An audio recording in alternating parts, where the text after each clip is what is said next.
Hey guys, welcome back to the channel. Today, you're curious about what it costs to own and operate an electric vehicle. Well, you're in the right place. I've done all the research for you to give you the latest in 2024 to see what the value of owning an electric vehicle is.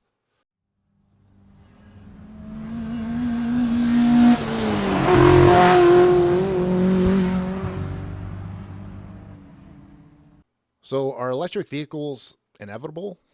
Kind of yes and no. Let's check it out.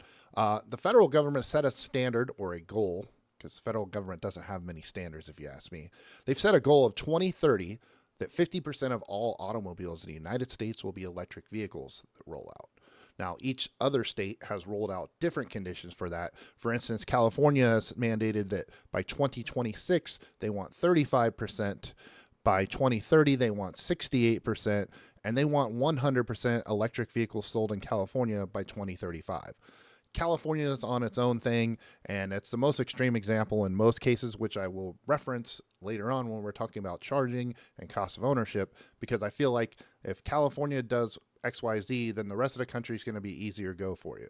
So let's look at the basic purchase price of buying an electric vehicle. I'll use Tesla as an example because that's the most dominant. They sell about 59% of all electric vehicles in the United States. But other manufacturers, of course, are following suit, with the only caveat that Tesla, because of the volume that they've moved out, they've been able to price reduce. I'll give you an example. Back in 2018, their base Model 3, which is by far their most popular model, it had a base price of $46,000. That was before options, before you added anything to it. And then, as we've seen over the last 5 years, now it being 2024, inflation and other things have taken hold and costs of everything have risen dramatically. However, here in 2024, the base price of the Model 3 has actually gone down to $39,000. Now, for people in the market for an economy car, they might look at a $40,000 car and think that's a little crazy. But when you look at the value and everything else going to EV and the fact that it's come down in price, it actually looks like a pretty good value. But we got to go deeper than that. We got to look at cost of ownership. Oh, yeah, one more thing. According to Car Scoops and many other automotive sources on the internet, a Project Redwood is in the works at Tesla. They're hoping to come out with that in 2025 and drop a very small compact car that's much more accessible to younger owners, car enthusiasts, just for a fun car to get around, as well as like college students and stuff like that. It's supposed to start at $25,000 for an electric vehicle. That sounds amazing. We'll keep track of that story. Competition to Tesla. Right now, the biggest competitor to Tesla in the United States would be Hyundai, Kia.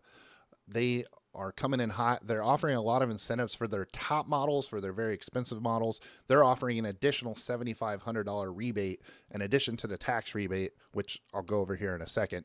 So look at them as a main competitor right now in the United States. However, companies like Volkswagen are working on a battery technology which supposedly boosts range dramatically, but we haven't seen any results on that. It's just rumors. So right now, Hyundai is the major competitor to Tesla in the United States. All right, I'll go over the long-winded part here. If you want to skip this part, that's fine, I understand, but I'll try to go as quickly as possible. It's about 10 different things that are required to get the federal EV rebate. The rebate currently has a maximum of $7,500. Now you have a choice. I think I know what most of you are going to do. What they've allowed dealers to do, if it's a licensed dealer and it meets this criteria, they're allowed to instantly rebate the $7,500 from the federal offset directly to the purchase price of the car right there when you do it at the dealer. So obviously, almost everybody, unless there's some weird tax reason, is going to do this. If you don't, then you can just file it on your taxes and get your $7,500 that way.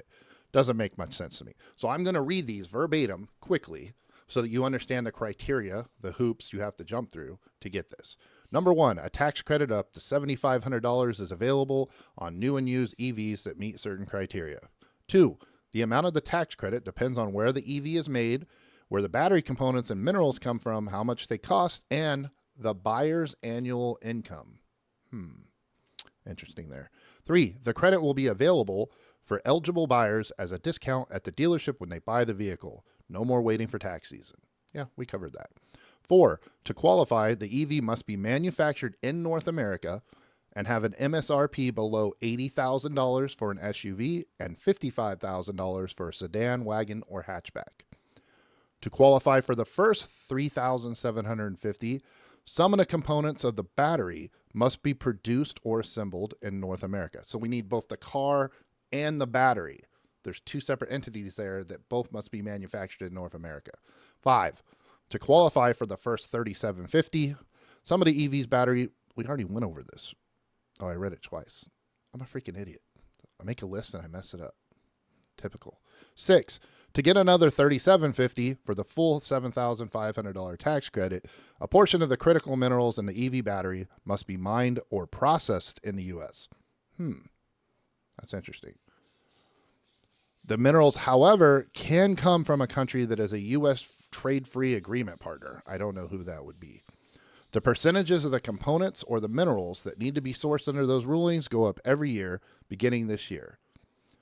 Starting in 2024, EVs with components from countries that have been designated foreign entities of concern, the axis of evil, will no longer be eligible for a tax credit.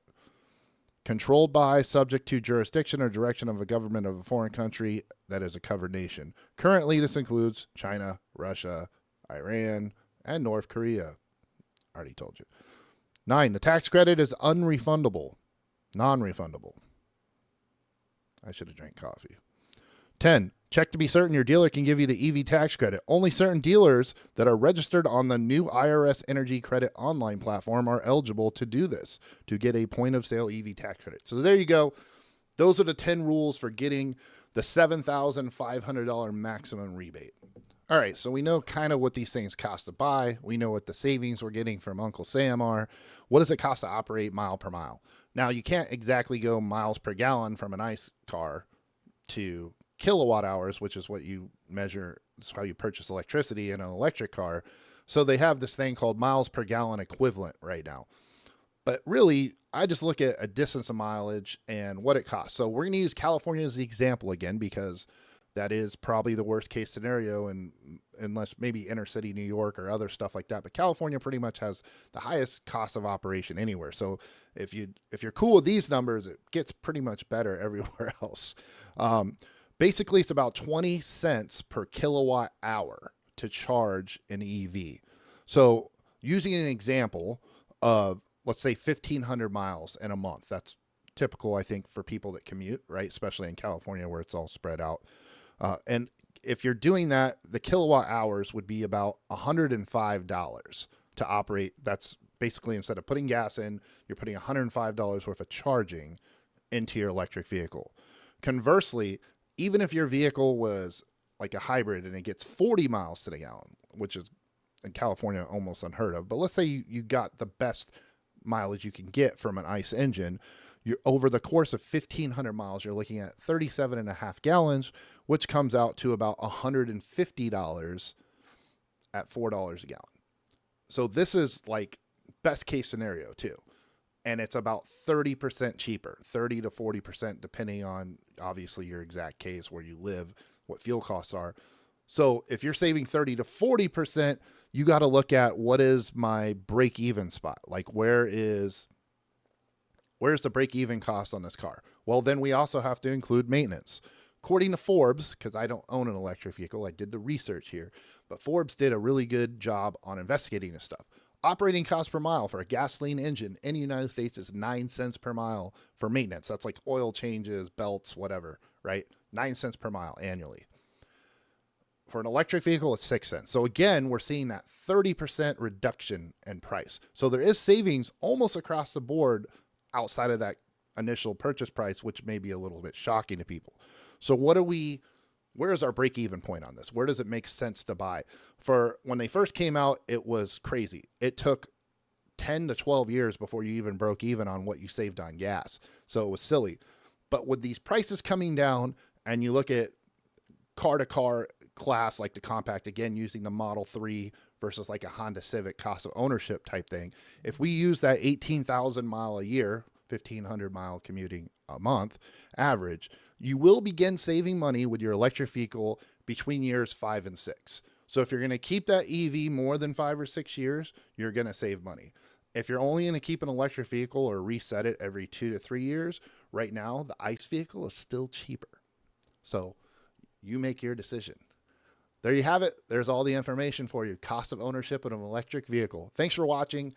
If you guys have any questions, put them down in the comments. If you want to roast me for messing up my words, which I usually do, go ahead and do that. And if you like car stuff or car news, go ahead and sub to the channel. Appreciate it.